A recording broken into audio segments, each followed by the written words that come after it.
Hello students, welcome back again your economics station unlock economics. आज की class के अंदर हम लोग बैलेंस ऑफ पेमेंट का पार्ट नंबर 3 करेंगे। बैलेंस ऑफ पेमेंट का पार्ट नंबर 3 करेंगे और हमारा जीरो टू हीरो बैच का पार्ट नंबर 30 चल रहा है। ठीक क्लास, आप लोगों ने चैनल को सब्सक्राइब नहीं करा तो सब्सक्राइब मत करना, शेयर नहीं करा तो शेयर भी मत करना। ठीक है क्लास, क्योंकि डेली डेली अब मैं एक चीज़ नहीं बोलूँगा, नहीं करना मत करो, लेकिन बस पढ़ लो। ठीक है, तो हम लोग चालू करते हैं बिना देर करे। हमारा टॉपिक है measures to correct disequilibrium BOP. हम कर रहे थे डिसइक्विलिब्रियम बीओपी कर रहे थे। डिसइक्विलिब्रियम का मतलब होता है असंतुलन। डिसइक्विलिब्रियम का मतलब होता है असंतुलन।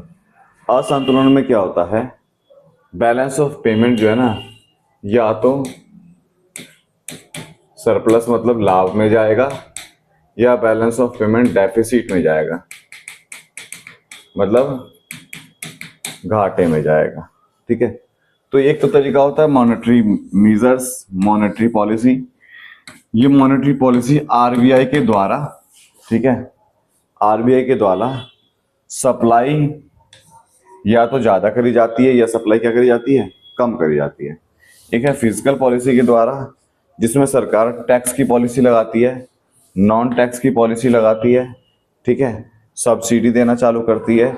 इसके द्वारा बैलेंस ऑफ पेमेंट को बढ़ाया और बैलेंस ऑफ पेमेंट को कम करा जा सकता है। जैसे मान लो बैलेंस ऑफ पेमेंट में नुकसान हो रहा है, घाटा हो रहा है ना, बैलेंस ऑफ पेमेंट में क्या हो रहा है, घाटा हो रहा है, तो सरकार क्या करेगी, टैक्स थोड़ा कम कर देगी, विदेशी व्यापार ज्यादा हो जाएगा, फायदा हो जाएगा, है ना।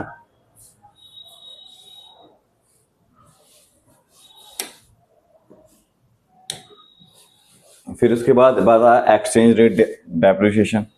एक्सचेंज रेट डेप्रिसिएशन में क्या है, by reducing the value of domestic currency. सरकार अपने देश की करेंसी को क्या करती है, डीवैल्यूएट कर देती है। अगर $1 60 का है तो सरकार $1 जानबूझकर 50 का कर देती है, जिससे विदेशी लोग यहाँ पर ज्यादा से ज्यादा आए इन्वेस्टमेंट करने के लिए, जिससे विदेशी लोग यहाँ पर ज्यादा से ज्यादा आए इन्वेस्टमेंट करने के लिए। ठीक है, सरकार जानबूझकर क्या कर देती है, डोमेस्टिक करेंसी की वैल्यू कम कर देती है। Exchange rate depreciation reduce the value of home currency related to foreign currency, मतलब विदेशी करेंसी की तुलना में अपने देश की जो करेंसी होती है उसकी वैल्यू क्या कर देती है, कमजोर कर देती है। ठीक है, जिससे क्या होगा, हमारे देश के अंदर इंपोर्ट ज्यादा होने लग जाएगा एक्सपोर्ट की तुलना में, और वो डिसइक्विलिब्रियम खत्म हो जाएगा, इन्फ्लेशन धीरे धीरे खत्म हो जाएगा। फिर आता है डिवैल्यूएशन। मैं बता रखा है डिवैल्यूएशन क्या होता है। डिवैल्यूएशन में जब सरकार जानबूझकर डोमेस्टिक करेंसी की वैल्यू कम कर दे, उसे क्या कहा जाता है, डिवैल्यूएशन कहा जाता है। उसे क्या कहा जाता है, डिवैल्यूएशन कहा जाता है। ठीक है, फिर उसके बाद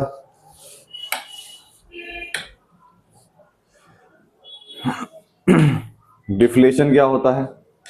डिफ्लेशन का मतलब होता है मंदी, अविस्फीतिकारी अंतराल।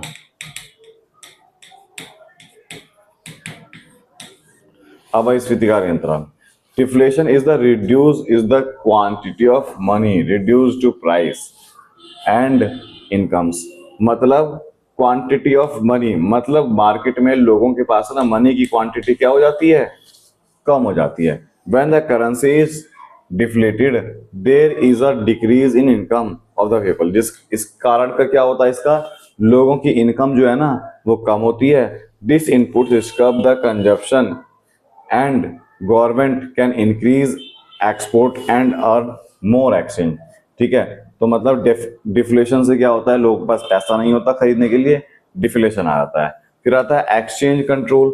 सरकार क्या करती है, मॉनेटरी अथॉरिटी के द्वारा, ठीक है, एक्सचेंज कंट्रोल कराने का काम करती है, मतलब विदेशी मुद्रा भंडार को कंट्रोल कराने का काम करती है, जिससे इन्फ्लेशन और डिफ्लेशन क्या हो सके, कंट्रोल हो सके। ठीक है, अभी इसके बाद हम हिंदी में भी एक बार देख लेंगे।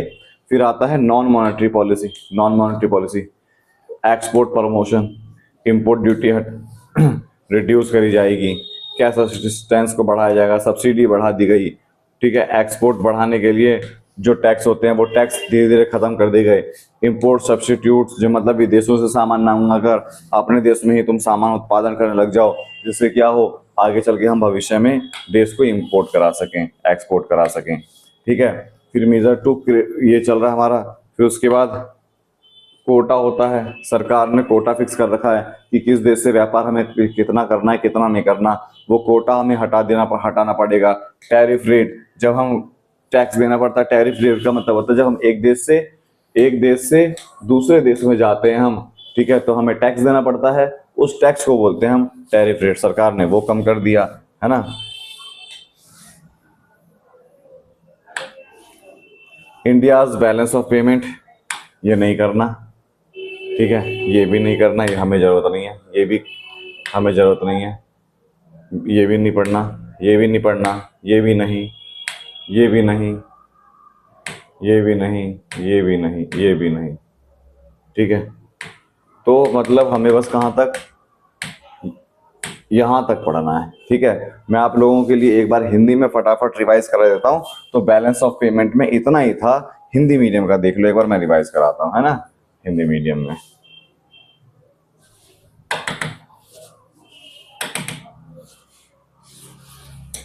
ये लैंग्वेज हमारी सेटिंग थोड़ी यहाँ की खराब हो रखी है, यहाँ की सेटिंग खराब हो रखी है, तुम्हारी सेटिंग का पता नहीं, तुम एक बार कमेंट करना। चालू खाता मैंने बताया था हिंदी मीडियम में, है ना। अब देखो पूंजी खाता क्या होता है। पूंजी खाता क्या होता है? ऐसे लेन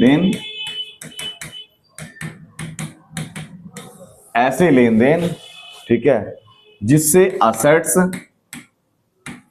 मतलब संपत्ति और देयता पर फर्क पड़े, उस लेन देन को हम पूंजी खाते के अंदर इंक्लूड करते हैं, ठीक है। ये देखो, या तो संपत्ति या देनदारी में क्या हो, परिवर्तन दर्शाए, ठीक है, समझ में आ गया। जैसे निवेश हो गया, समझ में आ गया, निवेश हो गया, ठीक है, ये सारी चीज है ना। फिर उसके बाद मैंने बताया निवेश मैंने बताया ही, फिर निवेश मैंने बताया ही, फिर उसके बाद पूंजी खाते में घाटा भी हो सकता है और नुकसान भी हो सकता है। इसमें जैसे क्या हो गया, क्या शामिल करते हैं, विदेशों से उधार लेना शामिल कर दिया, बैंकिंग पूंजी इसके अंदर शामिल करी जाती है, ठीक है, आधिकारिक पूंजी लेन देन, भंडार, सोने की हलचल, मतलब विदेशों के अंदर इन सब चीजों का अगर व्यापार हो रहा है दो देशों के बीच में, तो वो पूंजी खाते के अंदर इंक्लूड करा जाता है, ठीक है। फिर उसके बाद पोर्टफोलियो इन्वेस्टमेंट, अन्य पूंजी इन्वेस्टमेंट। प्रत्यक्ष विदेशी निवेश का मतलब होता है इसमें मालिकाना हक,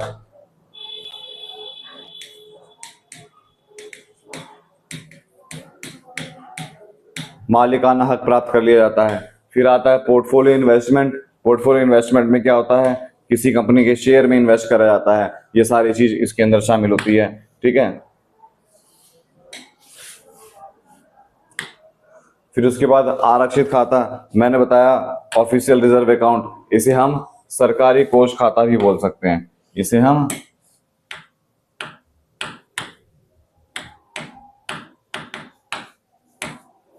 सरकारी कोष खाता,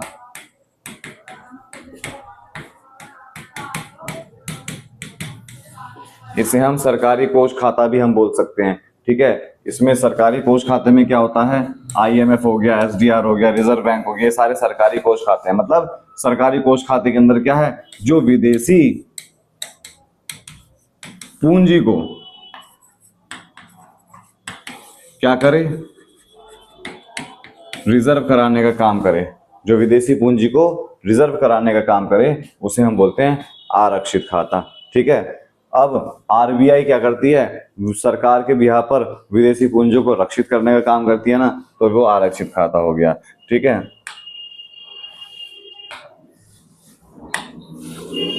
फिर हमारा आता है भूल चूक। भूल चूक के अंदर क्या है, जैसे मान लो हमारे पास 3 अकाउंट है, चालू खाता, पूंजी खाता और आरबीआई।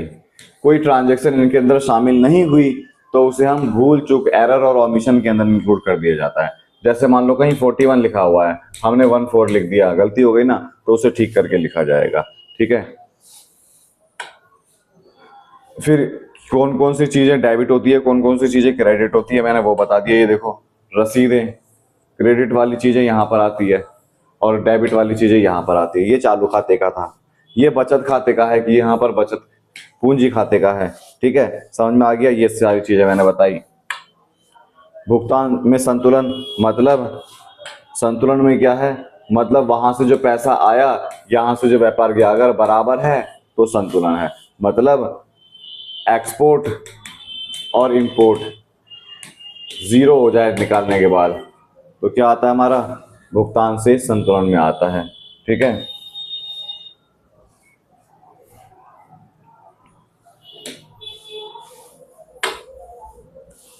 बीओपी में असंतुलन के कारण, बीओपी में असंतुलन क्यों पाया जाता है? बीओपी में असंतुलन पाया जाता है, चक्रीय उतार चढ़ाव, निर्यात में गिरावट हो गई, आर्थिक विकास धीरे हो रहा है, जनसंख्या में बहुत तेजी से वृद्धि हो रही है, संरचना मतलब देश की इकोनॉमी परिवर्तन हो रहा है, प्राकृतिक नेचुरल क्लाइमेट्स चेंज हो रहे हैं, और अंतर्राष्ट्रीय पूंजी आंदोलन, विदेशी मतलब जो पूंजी है उसमें क्या हो, चेंज हो रहा है। फिर उसके बाद बीओपी में संतुलन ठीक करने की कौन कौन सी नीति होती है? मतलब जो बीओपी है, जब इसमें असंतुलन आ जाए, जब इसमें असंतुलन आ जाए, ठीक है, मतलब या तो बीओपी घाटा हो जाए तो उसे ठीक कैसे करा जाएगा? एक होता है मौद्रिक नीति। मौद्रिक नीति में क्या होता है, जिसमें आरबीआई, ठीक है, आरबीआई महंगाई और मंदी को कंट्रोल करने का काम करती है। ठीक है, मौद्रिक नीति। सरकार नियम कानून बनाती है, ठीक है, तो उसे बोलते हैं राजकोषीय नीति। जब टैक्स वैक्स के ऊपर कानून बनाया जाएगा तो उसे बोला हमने राजकोषीय नीति। ठीक है, फिर उसके बाद सरकार के द्वारा विनिमय का मूल्य ह्रास, अपने देश की करेंसी का जानबूझकर मूल्य ह्रास कर दिया जाता है जिससे व्यापार क्या हो, ज्यादा से ज्यादा हो। अब जिसमें क्या करा जाता है, अवमूल्यन, मतलब $1 अगर 50 का है तो $1 कितने कर दिया, 40 का कर दिया, उसे अवमूल्यन करा जाता है। ठीक है, फिर उसके बाद होता है अवास्फीति, मंदी आ गई, मंदी को ठीक करने के लिए काम करा जाएगा। फिर विदेशी विनिमय का नियंत्रण करा जाएगा, मतलब विदेशी करेंसी जो है उसके ऊपर कंट्रोल करा जाएगा जिससे क्या हो, बीओपी के अंदर उतार चढ़ाव कम हो। ठीक है, फिर उसके अंदर निर्यात को प्रोत्साहन करा जाएगा, ज्यादा से ज्यादा निर्यात ज्यादा से ज्यादा हो, इसके लिए टैक्स वैक्स कम कर दिया जाएगा। ठीक है, फिर आयात का विकल्प, अगर हम विदेश से कोई सामान मंगा रहे हैं उसके स्थान पर हम अपने ही देश में उसके से रिलेटेड सामान का उत्पादन करने लग जाएं, उसे बोलते हैं आयात का विकल्प। ठीक है, फिर उसके बाद आयात नियंत्रण। ठीक है, आयात नियंत्रण, विदेश से जो हम सामान मंगाते हैं उसके ऊपर नियंत्रण थोड़ा लगाया जाए कि हम ज्यादा सामान नहीं मंगाएंगे, कम ही सामान मंगाएंगे। टैरिफ पर जो शुल्क है उसे लगाए गए शुल्क को हम टैरिफ कर बोलते हैं, उसे लगाए जाते हैं तो आयात कीमत टैरिफ सीमा से बढ़ जाती है। बढ़ी हुई कीमत आयातित वस्तुओं की मांग कम कर देगी और साथ ही घरेलू उत्पाद आयात का विकल्प का अधिक उत्पादन करने में प्रेरित करेगी। मतलब अगर हम लोग विदेश से सामान मंगा रहे हैं, टैक्स बढ़ा देंगे मंगाते समय, तो सरकार देश के जो लोग हैं विदेश से सामान मंगाने वाले, वो नहीं मंगाएंगे क्योंकि उन्हें महंगा सामान मिल रहा है, वो अपने देश में ही उत्पादन करने की कोशिश करेंगे। ठीक है, तो हमारा जो है ना, देखो बैलेंस ऑफ पेमेंट जो है हिंदी मीडियम में भी मैंने कवर कर दिया। हमारा बैलेंस ऑफ पेमेंट जो है वो हमारा हिंदी मीडियम में भी क्या हो गया, कवर हो गया। ठीक है, हमारा बैलेंस ऑफ पेमेंट पूरी तरीके से क्या हो गया, कवर हो गया। वही देखो, आप लोगों को मैं डेली डेली डेली डेली बोलूंगा तो अच्छा नहीं लगेगा। अब आप लोगों को मन करे सब्सक्राइब करने का, सब्सक्राइब कीजिए, नहीं मन कर रहा सब्सक्राइब करने का तो मत कीजिए। ठीक है क्लास, थैंक यू क्लास।